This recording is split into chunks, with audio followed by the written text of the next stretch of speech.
My parents live in the in-law suite of my house. They pay rent to help me cover the mortgage, but the house is completely mine.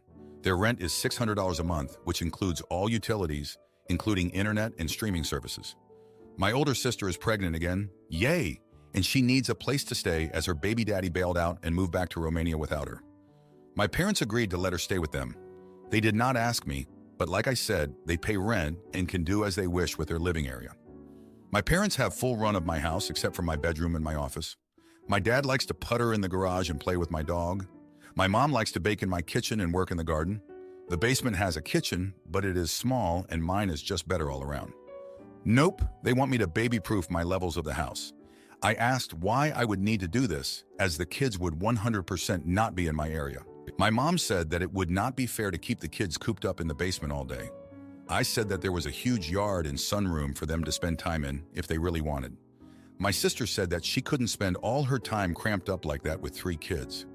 I asked when she found out she was having twins. She shut up.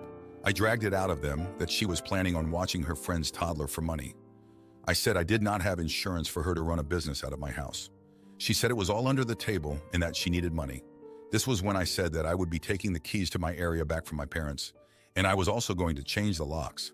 I said that I agreed to let my parents live with me to help them out. They agreed to let her move in because she is an irresponsible wench who can't understand birth control. I never agreed to let her use my house as a day home. I know I do not want 3 kids here along with 4 adults. Well, 3 adults and a pregnant fool? I thought this but did not say it. My mom is mad that I am going to lock them out of my area, but my dad understands. The thing is, I would let him keep a key, but my mom would get it from him and she would give it to my sister. I said I would leave the garage lock the same, and that was good enough for him. My mom and my sister are upset and giving me the silent treatment. My mom got my dad to ask me if they paid for the insurance, if my sister could watch her friend's kid. I agreed, but I did say that they should get my sister to pay it. Now for a few comments before the update. Comment 1. Be real here. They are 100% not going to get the right insurance with the right coverage level and keep it up to date. Plus, evicting your sister with a newborn is going to be a legal nightmare. And let's be honest with ourselves. People this entitled will put you in a situation where you need rather than want them gone. Not the idiot. But have everyone sign a month-to-month lease and get extra good locks if you're determined to learn the hard way. Comment 2. Not the idiot. You are more than kind to let them use your sunroom and garden. Take your mother's and sister's silence as a gift. Change your locks and keep those keys to yourself. Why your mom and sister think they are entitled to your house is beyond me. Feel free to use my favorite sayings. You will get nothing and like it. Now for the update. Thanks for all the comments on my last post. So here's what went down this week. After I changed the locks, things got real tense around here. My sister, who's got a knack for stirring the pot, decided to escalate things by bringing her friend's toddler over without warning. She thought she could just waltz into my space with a kid, but the new locks did their job. My mom tried to play mediator, saying it was just for a couple of hours, but I wasn't having any of it. Then out of nowhere, my sister's ex, the one who bolted to Romania, shows up. Turns out he wants to be in the picture again. My sister's over the moon, thinking this is her fairy tale moment, but I can see the guy's just here to stir up more trouble. He's got this sob story about how he made a huge mistake and wants to be a part of his kids' lives. My parents eat it up, but I'm skeptical.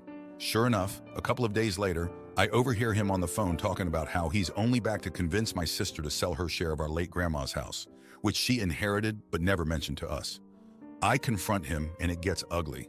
He tries to smooth talk his way out of it, but I'm not buying it. My sister overhears and loses it, accusing me of trying to ruin her happiness. My parents are caught in the middle, and it's a mess. I tell them all that I'm done being walked over and that my sister and her ex need to figure out their own lives without dragging me and my house into it. The next day, my sister announces she's moving out to work things out with her ex. My parents are upset, thinking the family's falling apart, but I'm relieved.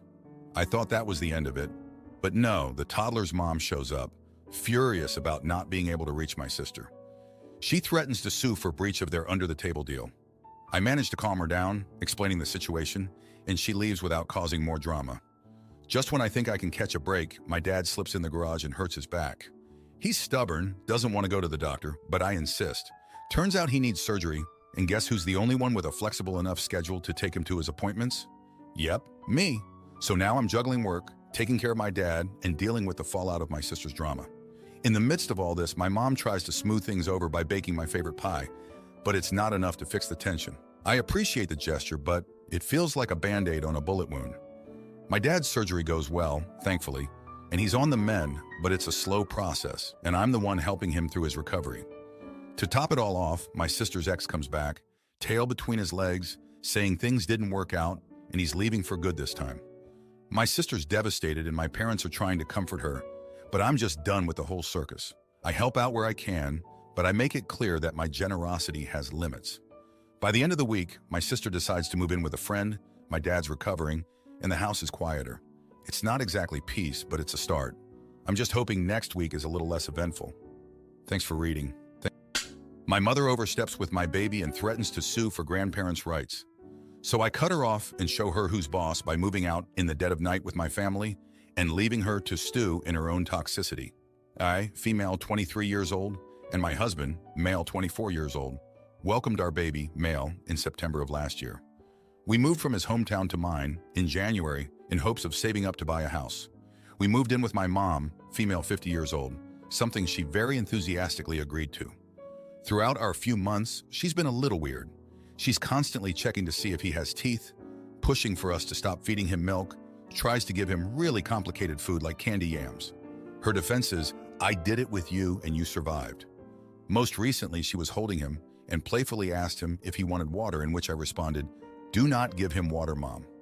She proceeds to give it to him and goes, "See, he's fine. He isn't dead." I immediately took my child from her and informed her that she will no longer be watching the baby alone, since she is constantly overstepping my boundaries and doing everything I ask her not to do. She isn't talking to me now and told me I made her feel like a bad parent and grandparent. Am I the jerk? Is there something I should be doing to make her talk to me?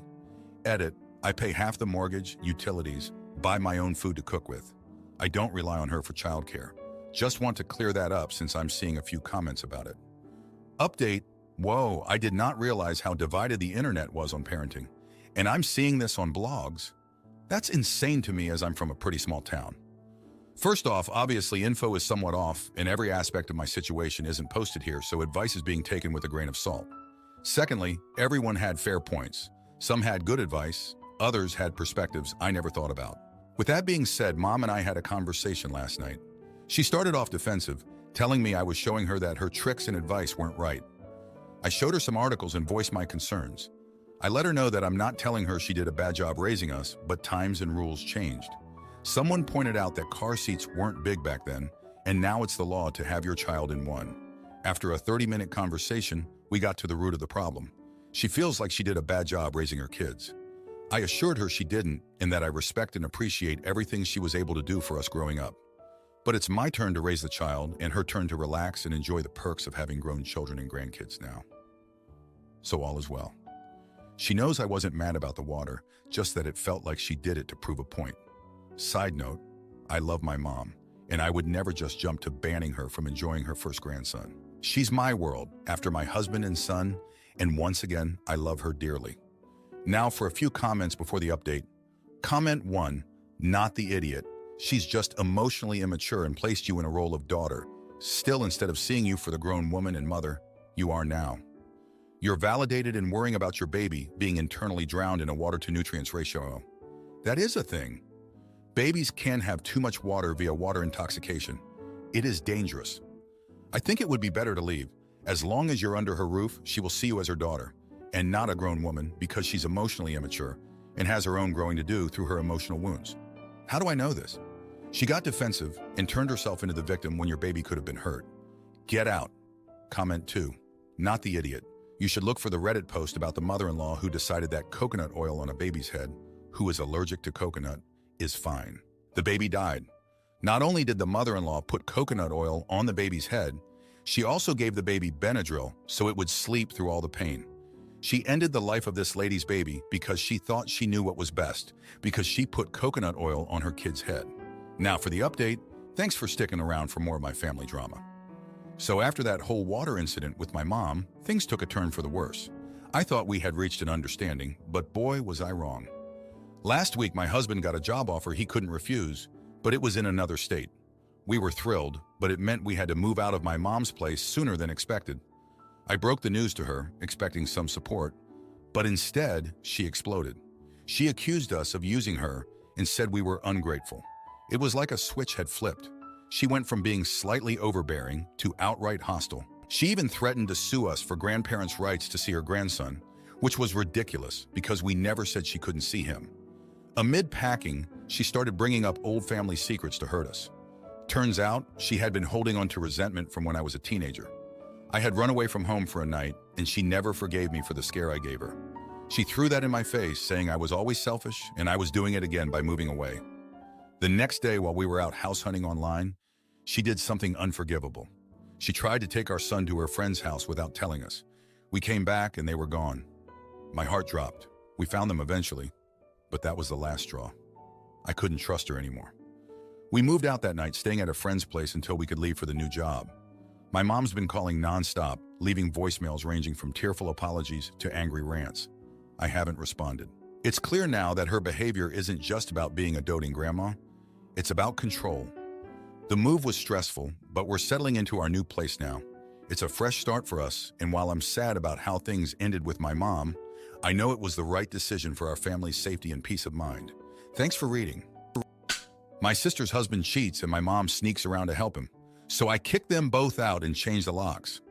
My baby sister just had a baby, and our mom came to help. My sister and her husband live in a tiny apartment with no room for my mom. I agreed to let her stay with me since I live only 8 blocks away. It's walkable. My plan was to Uber her over in the morning and pick her up after work. I only eat 1 meal a day during the week, supper. For breakfast, I have coffee, and for lunch, I have some fruit. On Saturday, I treat myself to a good breakfast, and on Sundays, I take the woman I'm dating for brunch. My mother decided that this was unacceptable. She got up early and went through my fridge and freezer to make me breakfast. I told her that I appreciate it, but that I do not usually eat breakfast. She said that was stupid. I very clearly communicated to her that she was welcome to eat anything in my home, but to please not make me breakfast, as it was a waste. She made breakfast the following day. I walked out without eating it. I figured worst case scenario I could eat it for supper. She threw it out since I didn't eat it. I told her once more to please not waste my food. She made breakfast for me the next day. I asked her if she was developing dementia. She is wasting my food for no good reason. I'm not poor or anything, but wasting food is a pet peeve of mine. She said I was being ungrateful for her help, and she was doing it to be nice since I was letting her stay with me. I explained to her again that I did not need, want, require, or desire breakfast during the week. She said she understood. She made me breakfast the next day. I had had enough. I took her luggage with me when I dropped her off at my sister's home. I told my doorman that my guest was no longer welcome. I got so many messages from her and my sister all day long. Even my dad called me to ask me to change my mind. I said no. He had to drive up and rent an Airbnb close to my sister because my mom was too scared to stay by herself. He's retired, so he didn't miss work or anything. My sister came over alone to talk to me. She said I was being a complete butt and that I could afford the food my mom was wasting. I said I could, but that I didn't want to. She literally used up 2 months' worth of my food. She made up huge breakfasts that I didn't even eat. I keep all my bacon in individual servings. She thawed out 3 for every breakfast. 1 for her and 2 for me. And I ate 0. My father has asked me to let her back in. I said I would under the condition that she understands that my food is completely off limits to her. She can pay for her own food. I said I would make room in the fridge and freezer for her. She said I was being ridiculous and petty. So my dad is staying neutral, but my mom and sister think I'm a jackass. My girlfriend thinks the whole thing is hilarious and refuses to get involved. Now for a few comments before the update. Comment 1. My sister came over alone to talk to me. She said I was being a complete jerk and that I could afford the food my mom was wasting. But why? Why is that a better option than your mother just taking no for an answer? Such strange don't rock the boat language. Not the idiot, but if I were you, I'd be tempted to suggest your father gets her checked out for cognitive problems just in case.